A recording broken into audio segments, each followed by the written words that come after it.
¿Por qué? Porque básicamente son mucho más sencillas, más económicas, no se necesita equipamiento especial, son las más comunes, las que vimos en la clase pasada.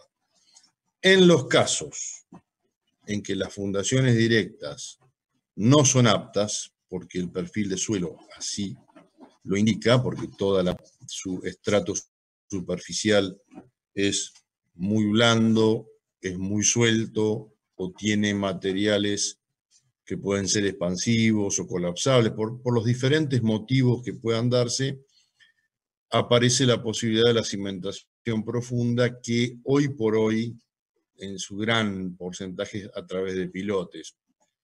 Tiempos atrás existían pozos romanos, etc., otras características de fundaciones profundas, pero básicamente manuales. Hoy es con equipamiento, con maquinaria, con piloteras, similares a las perforadoras de mayor tamaño, que nos permiten utilizar y diseñar diferentes tipos de pilotes. La primera clasificación que hacemos es la de el desplazamiento. Los pilotes de gran desplazamiento básicamente piensen en pilotes o premoldeados e hincados, o metálicos pero con punta cerrada. Hay un gran desplazamiento de suelo.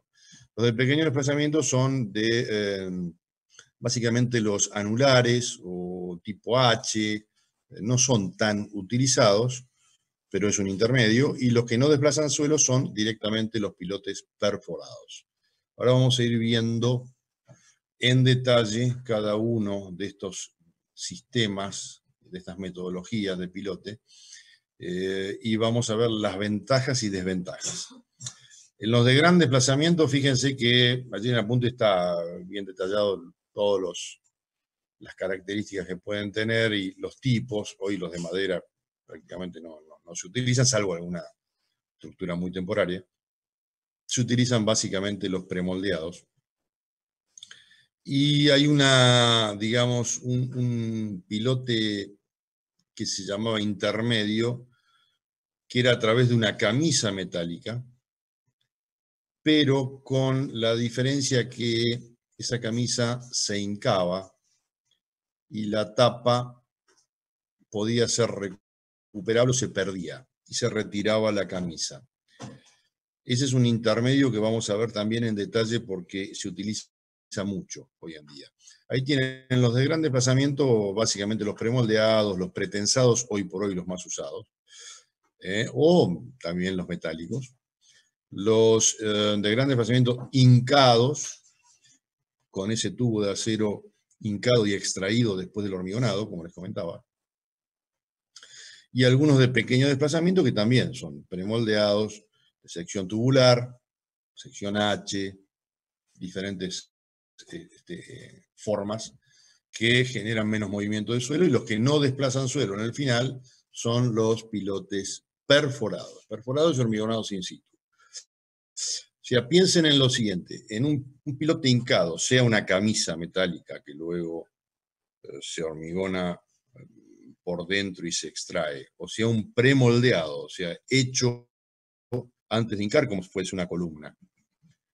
En ambos casos hay un desplazamiento del suelo importante, y ese suelo, al desplazarse, se va densificando. O sea, la primera idea, el criterio con los pilotes hincados es pensar en pilotes que adquieren mayores valores de resistencia.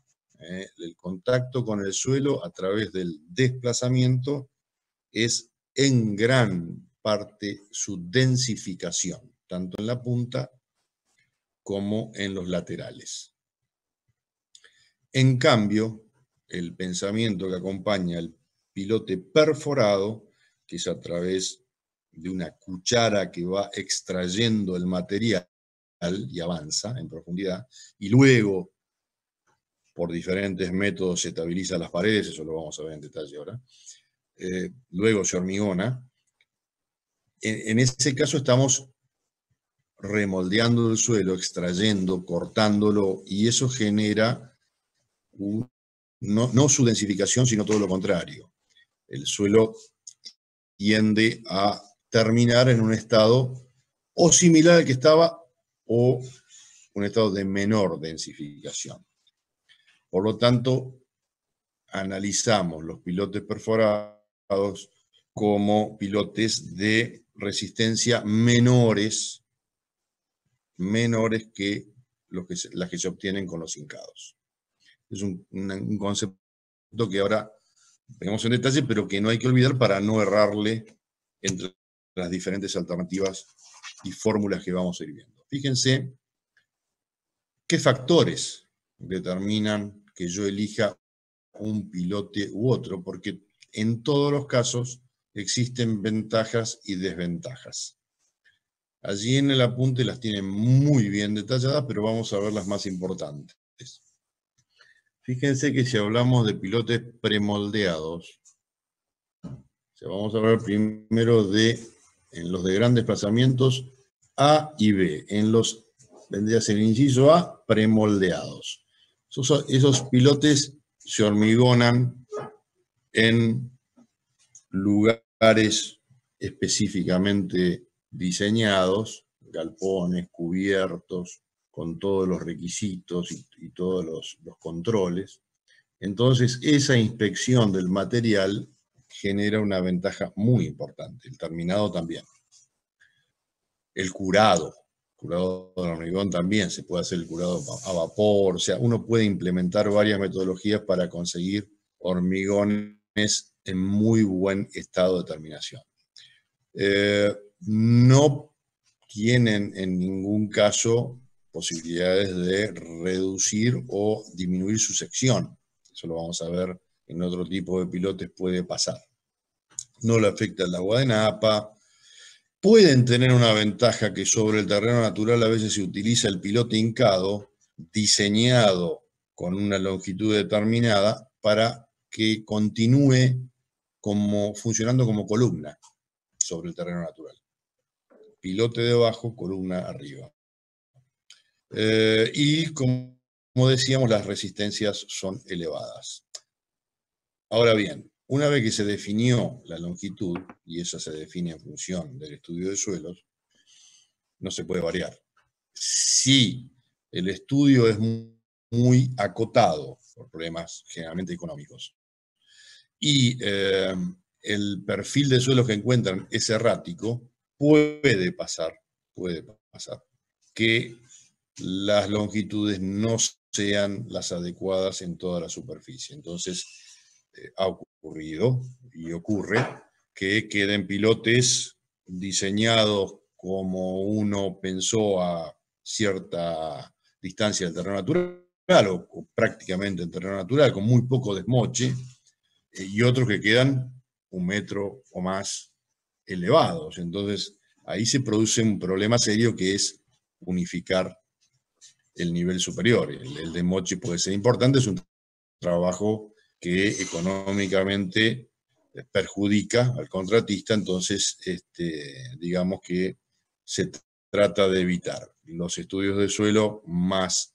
detallados, con mayor cantidad de perforaciones, normalmente no entran en esta problemática, pero también puede pasar que haya un problema en el estudio de suelo, ¿no? Que haya un error, eso también es posible. ¿Qué aclaramos sobre el tema de la rotura o la fisuración? Quizá a veces no llegan a romperse, pero sí a sufrir daño, como dice ahí, que son fisuración del pilote durante la hinca, porque, por ejemplo, se excede en el martillo, en el peso del martillo aplicado o en la secuencia. Ahora hay martillos con acción y reacción con motores diésel. O sea, se ha avanzado mucho en la metodología. Antes eran de caída libre, pero digamos, por algún cálculo, digamos, un poquito exigido o por algún exceso, algún apuro en los plazos de obra, pueden generar daños en los pilotes, en el hincado y también cuando se manipula el mismo para elevarlo.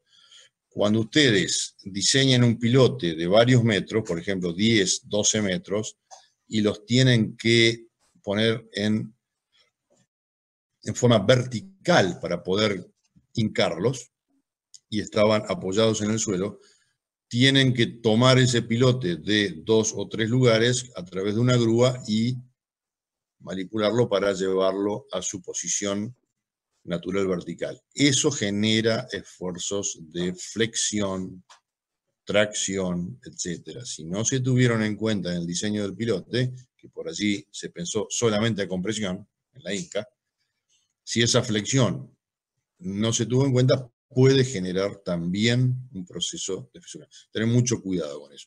Y un tema que sí es importante y que habíamos dicho, ya habíamos comentado en temas anteriores, es el ruido y las vibraciones que genera el hincado de pilotes premoldeados. Las vibraciones son muy importantes, se sienten en varios metros alrededor, sobre todo cuando llegan a estratos más firmes, y el ruido también. O sea, en ciudades, en sectores urbanos densos, es de poco uso hoy en día el pilote premoldeado, más allá que son muy ventajosos respecto a la resistencia que se pueden obtener, pero en muchos casos han generado problemas con las construcciones vecinas y posteriores juicios que también han producido retrasos, temas económicos, etc. Así que en general en sectores muy densamente poblados no se utilizan. Uno de los temas principales es este. Está el intermedio, el inciso B, que es el hincado y hormigonado in situ que les comentaba como pilote intermedio, que hoy se utiliza mucho, porque lo que se hinca es una camisa metálica con tapa, es un tubo cerrado.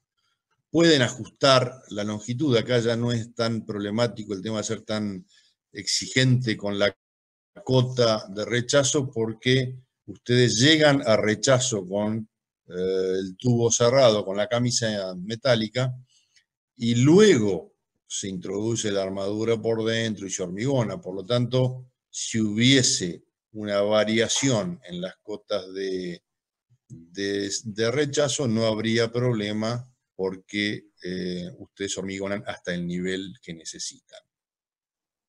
Se pueden ensanchar en la base, no se destruye la resistencia lateral, no se reduce, como pasa con un pilote perforado. Y tampoco tenemos acá el tema de las tensiones de flexión en el manejo, en el manipuleo del pilote, porque lo que están manejando ustedes es una camisa metálica.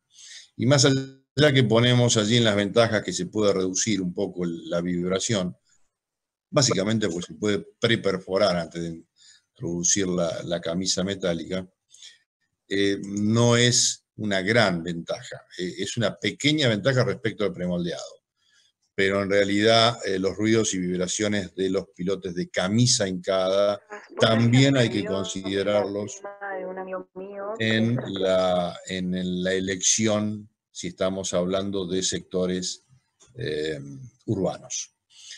Fíjense que las desventajas que tienen allí es que, y ahora lo explicamos, el hormigón puede dañarse en suelos blandos. ¿Qué quiere decir esto? Que si utilizamos un sistema de hormigonado bajo agua, por ejemplo, el que explicamos en muros de sostenimiento, si la cañería de hormigonado sale del macizo de hormigón fluido que estamos ingresando, puede introducirse material blando del perfil de suelos y generar allí una especie de sándwich entre el hormigón de material blando o agua a presión, que genera una sección mucho más débil en algún sector o en varios, y eso, digamos, no se puede controlar, está bajo tierra. Si el proceso de hormigonado falla, el peligro es grande. Hay ensayos de ultrasonido para ver la continuidad hoy en día, pero hay que ver si económicamente la obra lo permite. Por lo tanto, el proceso de hormigonado en este tipo de pilotes es muy importante. Lo mismo que la distancia entre pilotes, que tiene que cumplir una distancia mínima, tal como vamos a ver ahora en el diseño, porque si no puede haber movimientos, si se aproximan demasiado, puede dañarse el hormigón fresco de los pilotes que quedan adyacentes al que estamos realizando. Esto como las principales ventajas y desventajas de los de desplazamiento. Premoldeados de hormigón o de camisa metálica hincada y hormigonado in situ. El otro pilote más importante y muy utilizado es el pilote perforado y hormigonado in situ, sin desplazamiento de suelo. Y fíjense que además de poder adaptar la longitud, vamos inspeccionando el suelo que va extrayéndose con la cuchara. Se pueden hacer pilotes de gran diámetro. Estos pilotes permiten diámetros muy importantes. En puentes se han utilizado pilotes perforados de diámetros de hasta 1,5 metros aquí en el país, contra diámetros que estamos hablando en pilotes hincados, normalmente de 35, 40 centímetros, quizá un poco más, pero como digamos el peso es tan grande, es necesaria una pilotera demasiado pesada y voluminosa para poder colocarlos, y además en grandes longitudes se hace muy difícil manipular desde el suelo hasta el lugar. Por lo tanto, en eso hay una gran ventaja para el lado de los pilotes perforados. Los diámetros que se utilizan en obra son mucho mayores. También que pueden romper algunas obstrucciones. Los pilotes hincados, no lo comentábamos, pero a veces se encuentran con pequeños estratos cementados que tienen que pasar, porque la longitud de diseño puede estar mucho más abajo, y ahí se generan tensiones. Y en cambio con la perforadora uno tiene mucho más manejo para superar esos estratos cementados y llegar a las profundidades que quiere. Otra gran ventaja es que no generan ni vibraciones ni ruido, y por eso son los utilizados en zonas urbanas, los más utilizados. Como desventaja, lo mismo que en los anteriores comentamos de camisa hincada de hormigonado in situ. Se puede cortar con suelos blandos, se tienen que utilizar todas esas técnicas especiales bajo agua para poder hormigonar. Si uno quiere utilizar estos pilotes como columnas en la obra, como continuación, debe usar adaptadores. Y las resistencias, tanto en la base como en los laterales, y eso lo vamos a ver ahora en detalle, son menores que los pilotes hincados. Tienen en el apunte, esto sí lo vamos a pasar porque lo tienen muy, muy clarito, metodologías de tipos de pilote clásicos. Franchi es más antiguo, con una base de hormigón seco que se hincaba y generaba un ensanche, que venía bien para tener un diámetro en la base mayor. Ahí tienen la secuencia. La construcción en seco, que por supuesto es la más sencilla de todas, porque estabilizar paredes en seco es mucho más sencillo, y la construcción bajo agua o con perfiles desmoronables, donde ya necesitamos o utilizar una camisa metálica que sostenga el desmoronamiento, el empuje lateral de esos suelos blandos con esta secuencia, o en el caso que no tengamos camisa, o sea muy difícil su manejo, o de acuerdo a nuestros cálculos, con el lodo bentonítico, lo utilizamos en forma muy similar a la que vimos para muros de sostenimiento. Esa especie de película de este material arcilloso que es la bentonita, que se adhiere a las paredes laterales del pilote y genera que esas paredes no se desmoronen, no se muevan, se mantengan estables.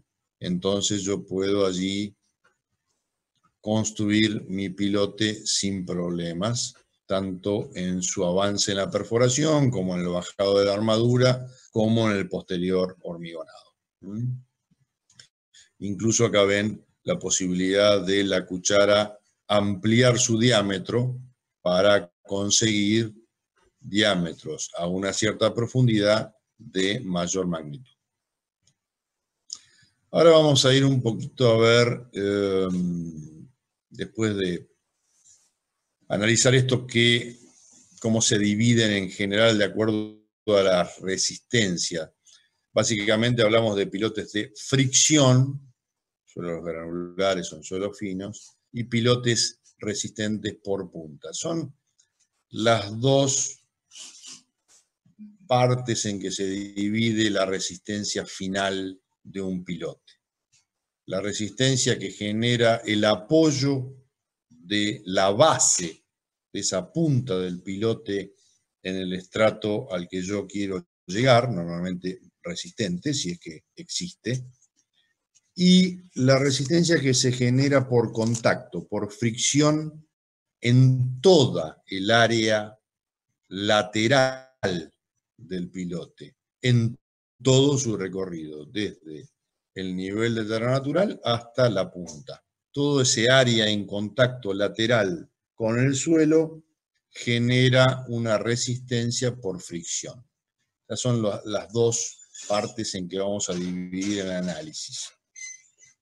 Y ahora vamos a ir directamente a la carga admisible. Una vez que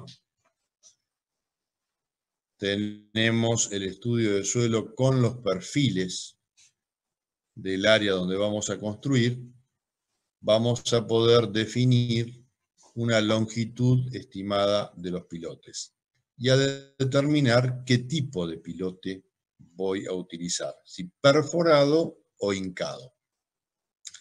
Y a partir de allí voy a trabajar con la capacidad de carga. Normalmente los coeficientes de seguridad varían entre 2,5 y 3. Es bastante habitual utilizar un coeficiente de seguridad de 3 para el análisis general y de 2,5 para la sumatoria de cargas adicionales, como pueden ser en zonas sísmicas el sismo, en estructuras con mucha superficie en altura el viento, o cargas temporarias como pueden ser granos en los hilos, etc. La variación no cambia mucho más allá de 2,5 a 3.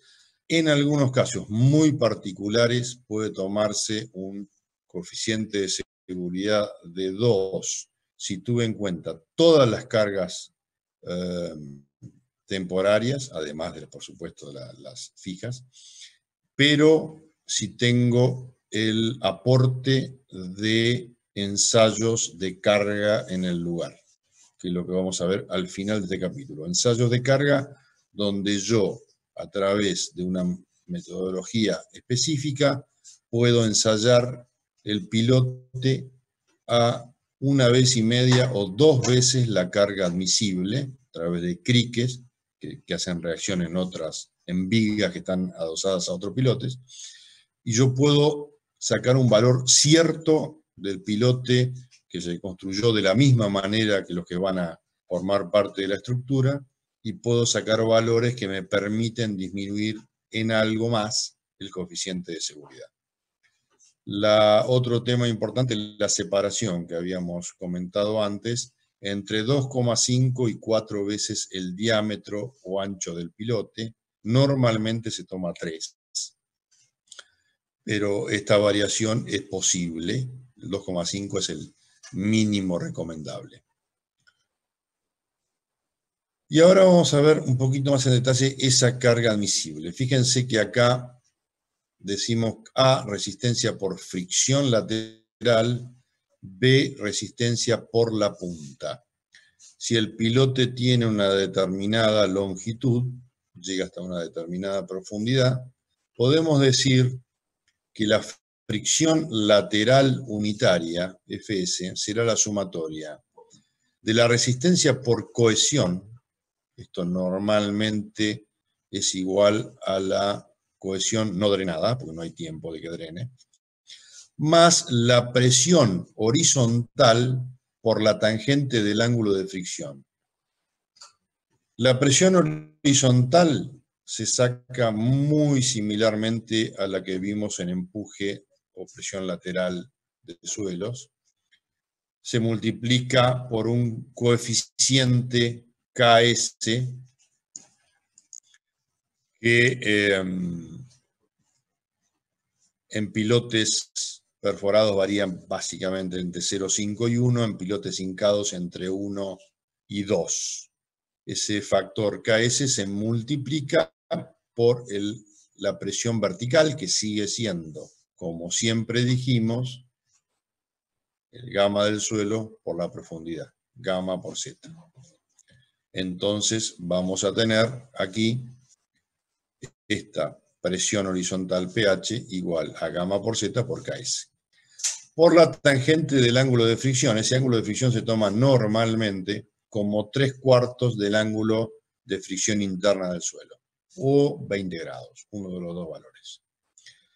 De esta manera podemos sacar esa fricción lateral unitaria que, multiplicada por todo el área en contacto con el suelo, 2pi por r por la profundidad, toda el área lateral, multiplicada por la fricción lateral unitaria, nos da la resistencia por fricción. La unitaria de punta es mucho más sencilla porque se saca un valor, ahora vamos a ver algunas metodologías, y se multiplica por el área de apoyo, o sea, pi diámetro cuadrado dividido por 4. Esto nos da la resistencia unitaria de punta. Ahora vamos a ver cada una en particular. Yo les voy a marcar lo más importante. Está bien desarrollado, lo desarrollamos muy en detalle en el apunte, pero les voy a marcar lo más importante. Fíjense que solamente vamos a encontrar rechazo, como decíamos en los pilotes hincados, cuando encontramos materiales densos, muy compactos. Puede pasar que eso no se encuentre en un perfil de suelo y entonces toda la resistencia del pilote sea representada por la fricción lateral o una pequeña ayuda de la punta, pero básicamente va a ser por fricción. Esa fricción lateral tiene un aumento lineal con la profundidad, que normalmente se toma ese aumento lineal hasta unas 15 veces el diámetro de profundidad, 15 veces el diámetro, como promedio. Es muy cercano a 10 veces el diámetro en arena suelta y a 20 veces en arena densa. El tomar el 15 veces el diámetro, la profundidad hasta donde varía linealmente, es muy, digamos, usual. Y tenemos valores allí de un pilote hincado, donde la fricción unitaria media está en el orden de 2,5 toneladas por metro cuadrado. Fíjense que de una arena suelta en ese valor puede variar a una arena densa a 10 toneladas por metro cuadrado. Estamos hablando de 4 veces la diferencia entre un valor material denso y uno suelto. La variación es importante. Según BASIC, tenemos la utilización simplificada. Fíjense acá que tiene el gráfico, 15 veces el diámetro varía en forma lineal, después se mantiene constante. Fíjense que volvemos a utilizar para la fricción lateral en pilotes el valor N del ensayo SPT. El ensayo que habíamos visto en el segundo tema de exploración de suelo, que habíamos visto en detalle cómo se realizaba. Ahora en el último tema lo utilizamos, lo volvemos a utilizar para cálculos de resistencia. Para pilotes hincados se toma como